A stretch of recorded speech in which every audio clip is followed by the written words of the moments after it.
The alarm screamed through the halls of Research Station Meridian 7.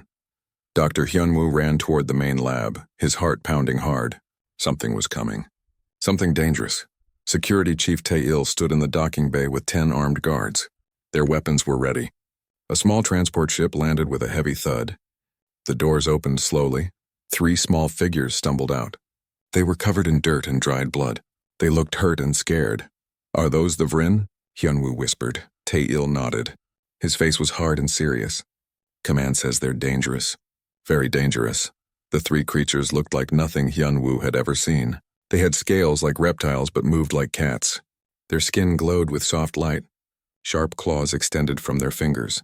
When one of them opened its mouth, Hyunwoo saw rows of pointed teeth, but they were small. Much smaller than he expected. The tallest one barely reached his waist. "They're children," said a young voice behind him. Hyunwoo turned.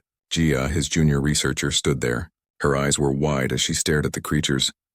"Children or not, they're deadly," Tae-il said. "The Vrin destroyed 3 whole colonies before they disappeared. Thousands of people died." The security team moved forward with heavy chains and metal restraints. The 3 Vrin cubs backed away. The patterns on their skin turned bright red. The smallest one made a high, scared sound. The biggest cub stepped in front of the other 2. He spread his arms wide, protecting them. His claws were out, but he was shaking. "Easy now," one guard said, but his voice was nervous. They put the restraints on all 3 cubs. The metal clicked shut around their arms and legs. The chains were thick and strong, made to hold creatures much bigger than these small beings. The cubs didn't fight. They just watched everything with big, intelligent eyes that looked almost human in their fear. They brought the cubs to the maximum security lab. The room was all white walls and bright lights. A thick glass window separated the lab from the observation area. Armed guards stood at every door. Hyunwoo watched as they chained the cubs to the floor in the center of the room. The chains were short. The cubs could barely move. "This seems wrong," Jia said quietly. "Look at them. They're terrified." "We follow protocol," Tae-il answered. "These things are dangerous." Hyunwoo ran his scanning equipment. The numbers made his stomach tight. These cubs were strong, much stronger than any human. Their bones were denser. Their muscles were powerful. Their healing ability was incredible. They could break those chains if they wanted to, he said. Tae-il called for stronger restraints immediately. The oldest cub, the one who had protected the others, sat very still. He watched the humans move around outside the glass. His eyes followed everything. The middle cub had her arms around the smallest one. The little one was crying. The sound was quiet but awful.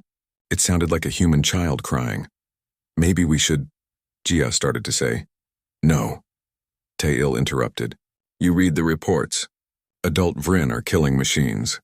These cubs will grow up to be the same." But Jia kept watching. She noticed things. The way the oldest cub divided his food to share with his siblings. The way the middle one made soft humming sounds to calm the youngest. The way they held each other when the guards came too close. Night came. The lab lights dimmed. Most of the staff went home. Only 2 guards remained, watching screens in the observation room. Hyunwoo couldn't sleep. He came back to the lab at midnight. He stood at the glass window and watched the 3 small figures huddled together on the cold floor. The oldest cub lifted his head. He looked right at Hyunwoo. Their eyes met through the glass. For a long moment, neither moved. Then something happened. Something that changed everything. The cub's restraints fell off. Just like that. The metal cuffs opened and dropped to the floor with a loud clang. Then the middle cub's restraints fell. Then the smallest ones. All 3 cubs were free. Alarms exploded through the station. Red lights flashed. Guards came running from every direction. They burst through the doors with their weapons raised. Hyunwoo's breath caught in his throat. This was it. The cubs would attack. People would die. Everything he'd read about the Vrin was true. But the cubs didn't move. They sat together in the middle of the room. The oldest one wrapped his arms around his siblings. They pressed close to each other, and they waited. Guards surrounded them. Weapons pointed at their heads. Tae-il shouted orders, but the cubs just sat there. The smallest one was crying again. The middle one was humming that soft sound. The oldest one stared at the door. His eyes were wide and sad. "Hold fire," Tae-il commanded. Don't shoot unless they attack, but they didn't attack. They didn't even try to run. Gia pushed past the guards. She walked right up to the glass window. She pressed her hand against it. They could have escaped, she said. Her voice was shaking. They broke the chains. They could have run. But they didn't. Hyunwoo looked at the cubs again, really looked at them. The oldest one was still protecting his siblings. The middle one was still trying to comfort the youngest. They were scared. They were hurt. But they hadn't hurt anyone. Why aren't they attacking? A guard whispered. Because they're not monsters, Gia said. They're just scared kids. Tae-il shook his head. We need stronger restraints. Triple strength and force fields. They can't be allowed to break free again. But they didn't do anything, Gia argued. They just sat there. This time, Tae-il said. Next time might be different. They brought in new equipment.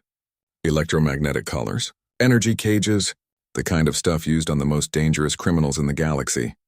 The cubs watched as the guards approached again. This time, their skin glowed a deeper red. Not angry red, scared red. When they put the collar on the oldest cub, he made a sound. A single word in their language. Hyunwoo's translator picked it up. The screen showed one word in English. Please. The collar clicked shut. The force fields activated. Blue energy walls surrounded each cub, separating them from each other. The smallest one reached out toward her siblings. Her clawed hand pressed against the energy field. She couldn't touch them anymore. That night, Hyunwoo couldn't sleep again. He kept seeing those eyes, the way the oldest cub had looked at him, not with anger, not with hate, with hope, like he believed the humans would help them, like he thought they were safe, and they had put them in chains instead. In his quarters, Gia pulled up old reports on her screen. She read about the colonies the Vryn had destroyed. She read every file she could find, and she found something important. Every single colony that was destroyed had one thing in common. Right before the attacks, they had all captured young Vryn. They had taken children. The adult Vryn hadn't been invading. They had been searching for their cubs. Gia looked at the time. It was 3 a.m. She sent a message to Hyunwoo. We need to talk. I think we made a terrible mistake. The morning light came through the windows of the research station. Hyunwoo sat in his office with Gia. They both looked tired. Neither had slept much. Look at this, Gia said. She showed him her screen. Every colony that was attacked had captured Vryn cubs first. The adults came looking for them. Hyunwoo rubbed his eyes. Are you saying the Vryn aren't the monsters we thought they were? I'm saying maybe they were just parents trying to save their children. Before they could talk more, Commander Daejung called an emergency meeting. Everyone gathered in the main conference room. Security Chief Tae-il was there. So was Dr. Bo-ra, the station's expert on alien behavior. The cubs broke their restraints last night, Daejung said. His voice was stern. This proves how dangerous they are. They didn't attack anyone, Gia said quietly. Everyone turned to look at her. Excuse me? Daejung asked. Gia stood up. Her hands were shaking, but her voice was steady. They broke free. They could have escaped. They could have hurt people. But they didn't. They just sat there. Dr. Bo-ra shook her head. She was older, with gray hair and sharp eyes. That's classic predator behavior. They were assessing the situation, planning their attack. For 6 hours, Gia asked. They sat still for 6 hours until we came back. That's not planning an attack, that's waiting for help. You're young and inexperienced, Dr. Bo-ra said. You don't understand how these creatures think. Tae-il spoke up. We've installed stronger restraints, electromagnetic collars that limit their strength, force field cages that separate them. They won't break free again. Hyunwoo felt sick. He'd seen the new equipment. It looked like torture devices. Are the restraints causing them pain? Some discomfort, Tae-il admitted. But it's necessary for everyone's safety. The meeting ended. Gia walked out quickly. Hyunwoo followed her. This is wrong, she said. Her eyes were wet with tears. We're hurting them. I know, Hyunwoo said. But what can we do? Command has made their decision. We can watch them, really watch them, and document everything. Over the next few days, Gia spent every spare moment in the observation room. She watched the 3 cubs through the glass. The oldest one was named Vex, according to the translator device they'd installed. The middle one was Kira. The youngest was Rin. Vex didn't sleep much. He kept watch over his siblings. When food came, he always made sure Kira and Rin ate first. Even though he was clearly hungry, Kira made sounds, beautiful humming sounds. Whenever Rin was scared or sad, Kira would hum. It seemed to calm the little one down. Rin was the smallest. She cried often. She reached out through the force field toward her siblings, but she couldn't touch them. The energy walls kept them apart. Gia made notes of everything. She recorded how they cared for each other, how they tried to communicate, how they drew pictures in the condensation on the force field walls. One picture showed 4 figures, 3 small ones and 1 large one. A family. They missed their parents, Gia said to Hyunwoo when he came to check on her. Hyunwoo looked at the drawings. His chest felt tight. Their parents are probably dead. The colony report said the crash site was destroyed. We don't know that for sure. Dr. Bora came by several times. She insisted the cubs were dangerous. She pointed out their claws, their teeth, their strength. Look at the data, she said. They're apex predators, built to kill. So are humans, Gia argued. We have weapons. We have the capacity for violence, but we also have the capacity for kindness. Why can't they? Because they're not human, Dr. Bora said simply. But Gia didn't give up. She kept watching. She noticed that Vex's collar was too tight. It left marks on his scaled skin. She reported it. Nothing was done. She noticed that Rin had stopped eating. The little cub just stared at her food and wouldn't touch it. She reported it. No one seemed to care. They're declining, Hyunwoo said one evening. He reviewed the health scans. All 3 of them. They're getting weaker. They're dying, Gia said bluntly. We're killing them. Not with weapons, with fear and cruelty. 2 weeks passed. The cubs barely moved now. Vex's bright skin patterns had faded. Kira had stopped humming. Rin didn't even cry anymore. Gia couldn't take it. Late one night she went to the lab alone. She broke several security protocols. She went right up to the force fields. Hello, she said softly. The cubs didn't move at first. Then, slowly, Vex lifted his head. His eyes were dull and tired. I'm sorry, Gia said. Tears ran down her face. I'm so sorry this is happening to you. She pulled out her data pad. She showed them pictures. Human children playing in a park, laughing, running, happy. Children, she said, pointing to the pictures, like you. Rin moved. For the first time in days, the little cub came closer to the force field. She pressed her small, clawed hand against the energy barrier. Her eyes were fixed on the pictures. Kira started to hum again, soft and sad. Vex made a sound. The translator picked it up. Home?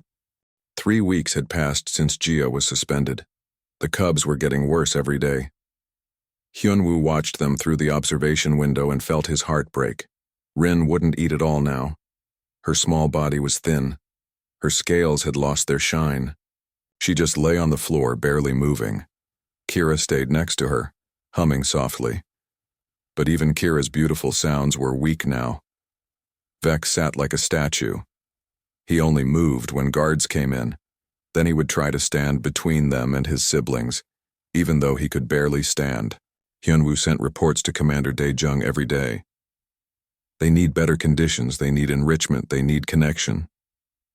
Every report was denied. We're killing them, Hyunwoo told Tae-il one morning. Tae-il didn't answer right away. He just stared at the cubs through the glass. Something in his eyes had changed. He looked less like a soldier and more like a man who was starting to doubt.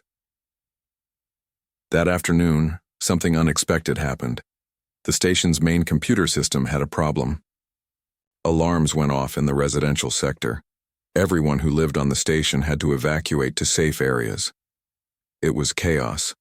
Parents grabbed their children. People ran through hallways. Guards were busy helping with the evacuation. In all the confusion, 3 human children slipped away from their parents. Ha-jun was 8 years old. His father was Dr. Hyun-woo, but Ha-jun didn't know his dad was at the research lab. He'd heard the other kids talking about monsters, real alien monsters. In the lab, Ha-jun wanted to see them. Yoon-ji was 7. Her father was Lieutenant Sung-min, one of the security officers. She was gentle and quiet, but she was also brave. When Ha-jun said they should go exploring, she agreed. Jun was 9. His mother worked as an engineer. Jun was the leader of the 3. He knew the station's layout well. He knew which corridors would be empty during an evacuation. "This way," Jun whispered. They ran down a hallway that was usually guarded, but today the guards were gone. They were all helping with the evacuation. They found a door with a broken panel. It was half open. They squeezed through. "This is the science wing," Yoon-ji said nervously. "We're not supposed to be here." "Just a quick look," Ha-jun promised. They walked quietly through the empty corridors. They found the xenobiology lab. Through the big glass window, they could see inside. 3 small creatures were in force field cages. They looked sick. They looked sad. "Those are the monsters," Jun said. "They're so little." Ha-jun pressed his face against the glass. One of the creatures lifted its head. It looked right at him. The creature had scales and claws and sharp teeth, but its eyes were just like human eyes, big and scared and sad. Without thinking, Ha-jun waved. Just a simple wave, like he'd wave to any kid at school. The creature tilted its head. Then slowly, it raised one clawed hand and waved back. Yoon-ji laughed. The sound was bright and happy in the quiet lab. Suddenly, all 3 creatures were awake. The patterns on their skin changed from dull gray to bright blue-green. The middle one started humming. The smallest one sat up for the first time in days. "They like us," Yoon-ji said. She waved too. For 10 minutes, the children played together. 3 human kids on one side of the glass, 3 alien cubs on the other side. They made faces at each other. They played copying games with hand gestures. Jun did a silly dance, jumping and spinning. The oldest cub tried to copy it. He got tangled in his restraints and almost fell. But he kept trying. All 3 cubs were trying to play. In her quarters, Gia was staring at her computer. She wasn't supposed to access the security system anymore. But she'd found a way to hack in. She was checking on the cubs like she did every day. Then she saw movement on one of the cameras. Human children. In the lab. "No, no, no," she whispered. She started recording everything. At the same time, motion sensors in the lab triggered alarms. Hyun-woo was in his office. He heard the alarm and ran toward the lab. So did Tae-il. They arrived together and stopped in the doorway. They expected to see a security breach, maybe someone trying to hurt the cubs. Instead, they saw 6 children playing together. 3 human children on one side of the glass, laughing and waving. 3 alien cubs on the other side, their skin glowing with happy colors, trying to play back. Ha-jun saw his father and froze. "Dad?" "Ha-jun, what are you doing here?" "We just wanted to see them," Ha-jun said. "We heard they were monsters, but they're not. Look, they're playing with us." Sung-min arrived next. "Yoon-ji, get away from there right now." The children were pulled back from the glass. They were scared now because the adults were angry. "We were just playing," Ha-jun cried. "They're not monsters. They're just kids like us." The Vrin cubs watched as the human children were taken away. Vex reached toward them. His clawed hand pressed against the force field. He made that sound again. The one that meant home. But this time, there was something else in his voice. Sadness. Like he'd found something precious and then lost it again. Later that night, Hyun-woo and Tae-il sat together in the observation room. Gia had sent them her recording of everything. They watched it over and over. They saw the moment when Ha-jun waved, the moment when Vex waved back. The way the cubs' whole bodies changed. They went from sick and dying to alive and hopeful, just from a few minutes of kindness. "I've been in combat for 20 years, Tae-il said quietly. "I've seen real predators, real monsters. Those aren't monsters in there." No, Hyunwoo agreed. They're not. Those are the eyes of children. Scared children who want their parents. They sat in silence for a long time. Then Hyunwoo said, "The Galactic Council is sending a transport. They want to take the cubs to a military research facility. We have 48 hours. The recreation lab looked different now. Half of it was set up like a playground. There were toys, soft mats, and colorful things to play with. The other half was full of cameras and scientific equipment. Dr. Hyunwoo stood in the observation room with Jia and Tae-il. His hands were shaking. They had one chance to get this right. Are the safety systems ready? Commander Daejung asked. Yes, sir, Tae-il answered. Force fields can activate in 1 second. Emergency extraction is ready, but the guards will stay outside the room this time. Outside? Daejung frowned. The children were scared when we came in with weapons last time, Jia explained. The cubs were too. We need to do this differently. The cubs were brought in first. Dr. Yuna, the station doctor, had treated their wounds. She'd given them medicine and food. But they were still weak. They could barely walk. When the restraints were removed, all 3 cubs collapsed. Their muscles didn't work right anymore. Weeks of chains had hurt them badly. Vex tried to stand. He fell, tried again, fell again. Finally, he just lay on the floor with his arms around his siblings. This is what we did to them, Hyunwoo said quietly. We need to remember this, so we never do it again. The children arrived next. Hajun, Yoonji, and Jun came first. 3 more children came with them. Minho was 6 and shy. He loved to draw. So Hyun was 10, the oldest. She was responsible and careful. Tae-o was 7 and full of energy. He asked questions about everything. Remember, Hyunwoo told the children, be gentle. Move slowly. They're sick and scared, just like you would be careful with a hurt puppy. We'll be good, Hajun promised. The children entered the lab. The door closed behind them. Every adult in the observation room held their breath. For a long moment, nobody moved. The children stood on one side. The cubs lay on the other side. They were still separated, but not by force fields this time, just by space and fear. Then Hajun did something simple. He sat down on the floor. He pulled out a small toy spaceship from his pocket. He rolled it across the floor toward Vex. The toy stopped halfway between them. Vex stared at it. He didn't understand. What was this small human doing? Slowly, carefully, Vex reached out. His clawed hand picked up the toy. He brought it close to his face and examined it. His eyes went wide. His skin patterns flickered with excited colors. He made a happy sound. A trill, like a bird singing. He likes it, Yoonji whispered. Minho sat down too. He pulled out paper and crayons. He started to draw. Rin, the smallest cub, watched him with big eyes. She'd drawn pictures in the condensation on the force fields. Now she saw a human child drawing too. Rin tried to move closer. She was so weak. She crawled instead of walking. Minho saw her struggling and carefully moved closer instead. He held up his drawing. It was a picture of a flower, simple, colorful. Rin made a soft sound. She lifted one clawed finger and traced a flower shape in the air. She was copying him. So-hyun opened her bag. She had snacks, crackers and fruit. She knew the cubs probably hadn't eaten well. Are you hungry? She asked gently. Kira watched her. The middle cub was still protective, still cautious. She sniffed the air. Then slowly she crawled forward. She took a piece of fruit from So-hyun's hand. Kira examined it. Then she ate it. Her eyes closed. It was the first real food she'd had in weeks. Give some to your sister, So-hyun said, pointing to Rin. Kira understood.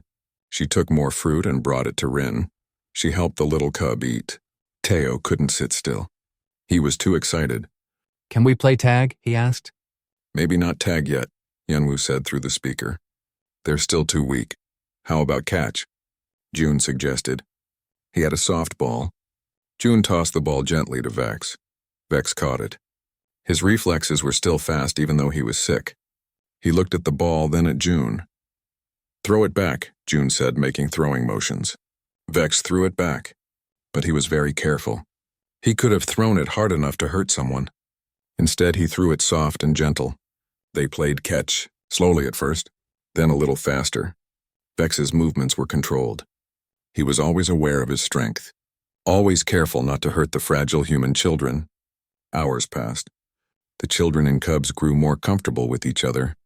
They played simple games. They shared food. They drew pictures together. When Teo fell and scraped his knee, something amazing happened. Rin crawled over to him. She picked up the medical kit that Dr. Yuna had left in the room. She'd watched the doctor use it. Now she tried to help. Her clawed hands were gentle as she handed Teo a bandage. "Thank you," Teo said. He smiled at her. Rin's skin patterns turned soft pink. The translator said it meant happiness, friendship.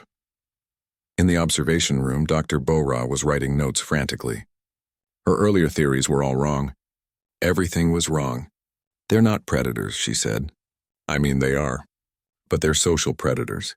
Pack animals, family-oriented, they care for their young. They protect the weak. They're more like wolves than like sharks." "They're like us," Gia said simply. The day continued. During rest time, something beautiful happened. The children and cubs all lay down together. Hajun curled up next to Vex. Yunji held Kira's clawed hand. Minho and Rin drew pictures side by side. They fell asleep together in a pile, the way young mammals do when they feel safe. Hyunwoo had tears in his eyes. "Look at them. Just look at them." "I see it," Tail said. His voice was rough. "We put children in chains. We hurt children. What have we become?"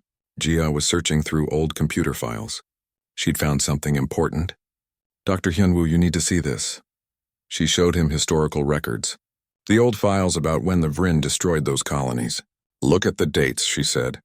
"Every colony was attacked only after they captured young Vrin. The adults came searching for their children. So the colonies attacked first. They took the cubs. They were going to study them, sell them, use them. The adult Vrin came to get their children back. When the colonists opened fire, the Vrin fought back. They weren't monsters," Hyunwoo said. "They were parents. Just like Vex and Kira and Rin had parents," Gia said. "Parents who are probably dead now. These cubs are orphans. They've been alone for so long." In the lab, the children were waking up. They played more games. They taught the cubs new things. The cubs taught the children too. Kira showed them how her humming could change pitch and make harmonies. Vex demonstrated how his bioluminescent patterns could flash in rhythms. It wasn't just cute. It was communication. It was culture. It was proof of intelligence and emotion. When the 48 hours were almost up, Commander Daijung made a decision. He opened a secure communication channel, a very secret channel. "Get me the Vrin homeworld," he said. "If they're still out there, if they're still alive. Tell them we have their children." The room went silent. "Sir?" Tail asked. "The council ordered." "I don't care what the council ordered," Daejung said. His voice was firm. "We took children from their parents. We hurt them. We almost killed them. If there's any way to make this right, we're going to try." Deep in space, scanners picked up the message. It traveled through the darkness. It reached the edge of known space. And something answered. 3 massive ships dropped out of hyperspace. They were huge, powerful, frightening. Vrin dreadnoughts. The galaxy held its breath.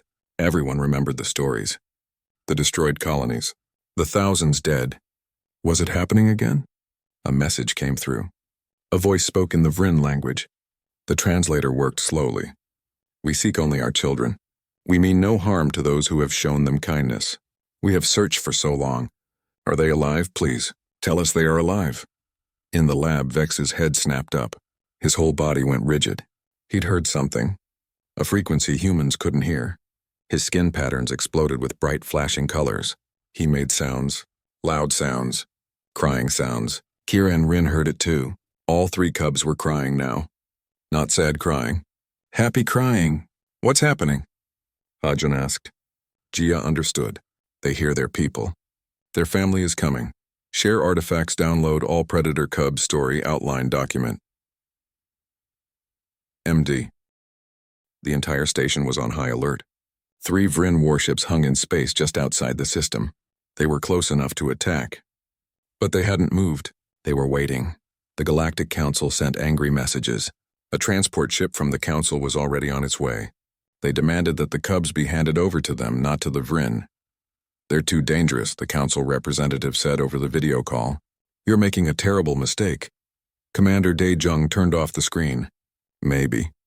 But it's the right mistake to make." In the lab, the human children didn't want to leave their alien friends. Hajun held Vex's hand. Yoonji hugged Kira. Minho sat with Rin, both of them drawing one last picture together. They have to go home, Hyunwoo told his son gently. Their family is here for them. But what if their family is mean? Hajun asked. What if they hurt them like we did? We hurt them because we were afraid, because we didn't understand. Their family has been searching for them. They love them. The meeting place was set up in the station's main docking bay. It was a huge open space. All the ships and cargo had been moved out. Safety barriers were put up. Medical teams were ready. Security was everywhere, but they kept their weapons hidden. The cubs were dressed in clean clothes. They'd been fed. Their wounds were healing, but they were still scared. They'd been through so much. When it was time, a small Vrin shuttle came to the station. It docked carefully. The airlock opened. A massive figure stepped through. Then another. Then a third. The adult Vrin were enormous. Easily 3 times the size of the cubs. Their scales were darker. Their claws were longer. They looked powerful and dangerous. Every human took a step back except the children. The lead Vrin stopped. He looked at the 3 small cubs standing in the middle of the bay. His whole body froze. Vex, he said. His voice was deep and rumbling. Kira, Rin. The cubs stared at him. They didn't move. Hyunwoo realized what was wrong. The cubs had been hurt for so long, chained, scared, they didn't trust anyone anymore, not even their own father. The big Vrin understood too. He dropped to his knees. He made himself smaller. Less scary. He spread his arms wide but didn't move forward. He spoke in his language. The translator worked. I'm here. I found you. You're safe now. You're safe. Still, the cubs didn't move. Vex's skin patterns were flickering with confused colors. He wanted to go forward, but he was afraid. Hajun looked up at his father. Hyunwoo nodded. Hajun walked forward. He was just a small human boy walking up to a giant alien warrior. He reached out and took Vex's clawed hand in his own small hand. Come on, Hajun said. It's okay. He's your dad. He came to find you, Hajun. Walked with Vex toward the big Vrin. Toward Vex's. Father Yoonji did the same with Kira. Sohyun and Minho walked with Rin between them. 3 human children led 3 alien children home. When the cubs finally reached their father, when they got close enough to touch, something broke inside the big Vrin. He made a sound, a deep rumbling sound, not threatening, sad, relieved, grateful. He gathered all 3 cubs into his arms. He held them so carefully, even though his strength could crush steel. His massive hands were gentle as they touched his children. He said one word over and over. The translator showed it. Found, found, found. The cubs clung to him. Vex wrapped his arms around his father's neck. Kira pressed her face against his chest.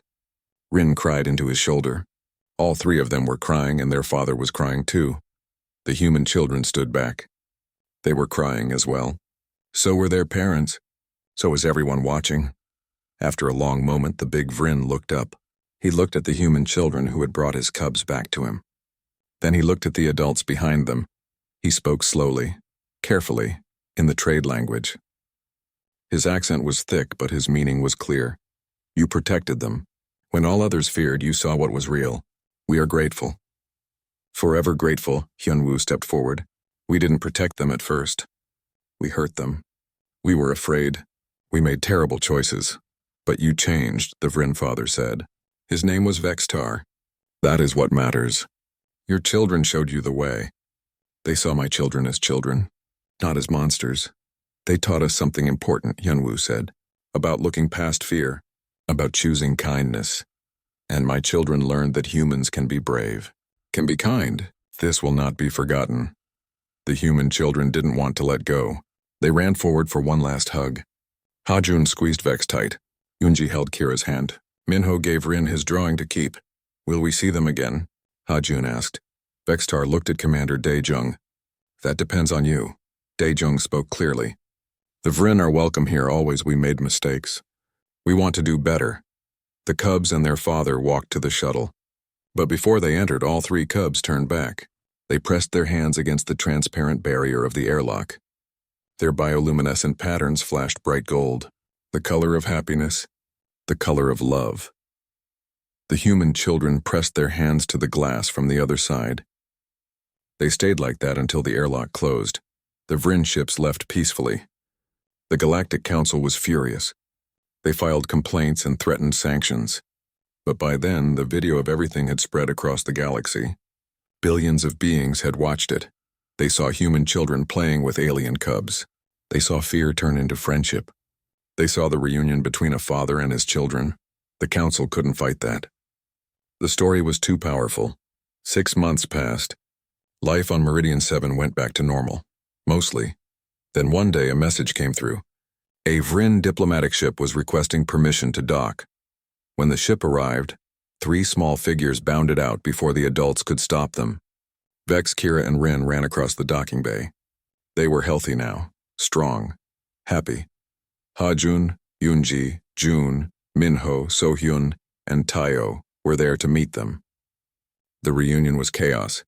Children from 2 different worlds tackled each other in hugs. They laughed and played and talked all at once. The Vryn were establishing formal contact with humanity. They chose Meridian 7 as the neutral meeting place, because this was where everything had changed. This was where fear became understanding. A special area was set up, a place where human and Vryn children could play together, where both species could learn about each other. One day, Hyunwoo and Vextar stood at the observation window together.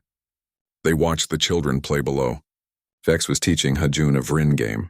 Kira and Yoonji were building something together. Rin and Minho were making art that mixed both their cultures. "We almost destroyed them," Hyunwoo said quietly. "Our fear almost killed 3 children." "Fear is the first instinct," Vextar replied. "Courage is the choice that follows. Your species chose courage. Your children led the way." Below them, Vex tumbled in a play fight with Jun and Tayo. His strength was immense. He could hurt them so easily, but his claws were retracted. His movements were controlled. He was gentle and careful. "They broke the restraints," Hyunwoo said. "They could have escaped at any time." "They broke chains," Vextar corrected. "But they did not run. They sat, they waited. They hoped." That is not the behavior of monsters. That is the behavior of children who still believe in kindness. The patterns on all 3 Vryn cubs pulsed with their laughter. Not warning red, not fear gray, but brilliant shifting colors of happiness. Jia received a medal for her advocacy. She was the one who never stopped believing that the cubs were children first and everything else second. Tai-il developed new protocols for how the station would treat unknown species. The first rule was simple: treat all beings with dignity until they prove they don't deserve it. Commander Daejung became a hero, though he never felt like one. He just made one right choice after many wrong ones. Dr. Bora completely changed her theories. She wrote new papers about the importance of direct observation over assumption, about how prejudice could blind science and the children. The human children who had seen past fear and scales and claws to see other children, they became the youngest ambassadors in galactic history. They traveled to different worlds, teaching others what they had learned, that it wasn't weapons or treaties that brought species together. It was simple kindness. It was choosing to see others as people, even when they looked different, even when you were scared. In the end, 3 small cubs had changed everything, not by being monsters, but by being children who still believed that someone would help them. And 6 human children had answered that belief with courage. They had all taught the galaxy something important: that the bravest thing you can do is choose kindness when the whole world is choosing fear. And sometimes, that simple choice makes all the difference.